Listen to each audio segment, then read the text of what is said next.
This next series of a material we're going to cover is going to have to do with solutions and solubility. So starting out, let's just go over a little bit of vocabulary. What is a solution?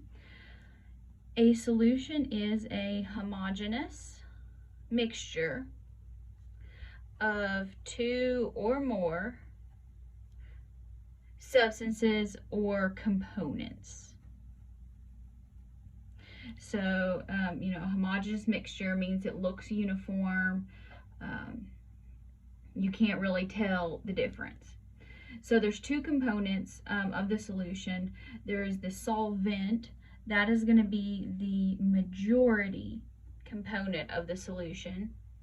And then you have the solute, which is the minority component of the solution. Now, nature has a tendency to spontaneously mix. So think about, things like the air. All right. Now, let's talk about different types of solutions we can have. Because most often we think of solution, we're going to think of a liquid. But that's not necessarily the only possibilities that we have. So if your solution is a gaseous phase, so this is the actual solution. So if the solution is a gas, that means the solute is a gas and the solvent is also a gas. So the best example there would be, we'll just call it room air. Atmospheric air, not 100% oxygen like you might see in a hospital setting, or compressed nitrogen gas. So a mixture of gases. The atmosphere has, nitrogen, oxygen, carbon dioxide, trace gases, water vapor, all sorts of things. Now, the majority of substances do exist in a liquid phase. So that means our solvent, so the phase is determined by the phase of the solvent. So the solvent is always going to be liquid. If the solution is liquid, that is because the majority component of the solution is liquid. So the solution is liquid, the solvent is liquid. What happens if what is dissolved in or in solution with a liquid is a gas? You think, well, that doesn't really make a lot of sense. Yes, it does. Think about like club soda, any sort of carbonated water. So something that's carbonated. So if you're used to seeing me, I prefer to drink Coca-Cola. So there's a lot of bubbles there. So if you see bubbles, that's a gas in a liquid. So if you have a liquid dissolved in a liquid,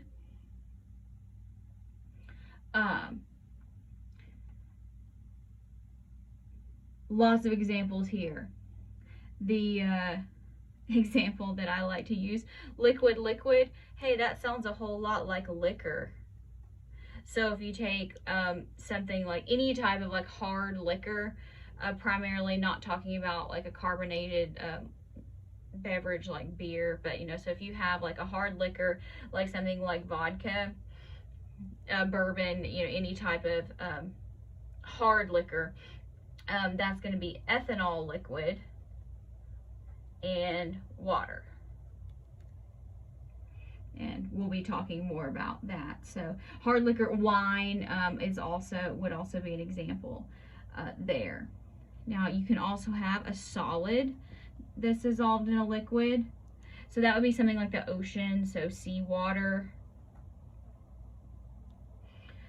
That's a whole variety of different salts in water. Water is the most common solvent, but it doesn't have to be. So you can have a solution that's a solid, so that means the solvent is solid and the solute is also solid. And we call solid solutions, we call those alloys. So like something like brass. Brass is an alloy of copper and zinc. So rose gold is copper and gold. White gold is gold and nickel. I think nickel, maybe not, but it is also an alloy. So aqueous solutions. Aqueous solutions is any solution where water is the solvent. And you might remember from previous reactions, you know, that's the AQ that's in parentheses in an equation. And then we'll also talk about the concept of solubility. And solubility is the amount of the substance, so that would be the solute, that will dissolve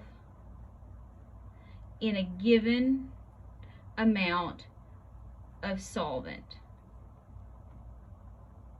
And so this is not always standard. It can change because it depends on the nature's tendency toward mixing, as well as the types of the intermolecular